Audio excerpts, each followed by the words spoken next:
త్రాగుడు యొక్క బంధకాల చేత నువ్వు పీడింపబడుతున్నావా? అది చాలా డేంజర్ అండి. అది నాశనకరమైన గుంట అది. అదేవిధంగా జిగటగల దొంగ ఊబి అండి అది. కీర్తన గ్రంథము 40 అధ్యాయము 2వ వచనంలో ఏముందంటే, నాశనకరమైన గుంటలో నుండి జిగటగల దొంగ ఊబిలో నుండి ఆయన నిన్ను పైకెత్తి నా పాదంలో బండ మీద నిలిపి నా అడుగులను స్థిరపరచును అన్నాడు.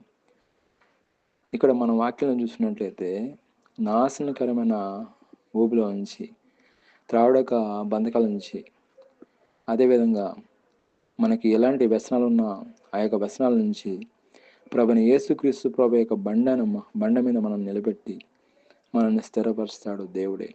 మనం ఆ దొంగ ఊబిలో పడినామంటే, ఊబి అనేది చాలా డేంజర్ అండి. ఊబిలో పడిన వాళ్ళు ఎవడు కూడా బయటికి రాలేడు, తన సొంత శక్తితో బయటికి రాలేడు. కానీ ప్రాణము ఆ ఊబిలో పడితే ప్రాణం పోవాల్సిందే కానీ తిరిగి రాదు. కానీ ఎవరైనా బయట అంతకన్నా ఎక్కువ శక్తి, ఆ శక్తి ద్వారా బయటికి లాగితే తప్పితే బయటికి రాలేడండి. ఆ శక్తి ఎవరంటే, ఆ శక్తి ద్వారా బయటికి రావాలంటే దేవుని యొక్క శక్తి, దేవుని యొక్క మహాకృప ద్వారానే మనం బయటికి రాగలుగుతాం. కానీ మన సొంత శక్తి ద్వారా కానీ, మన సొంత ప్రయత్నం ద్వారా కానీ మనం బయటికి రాలేం.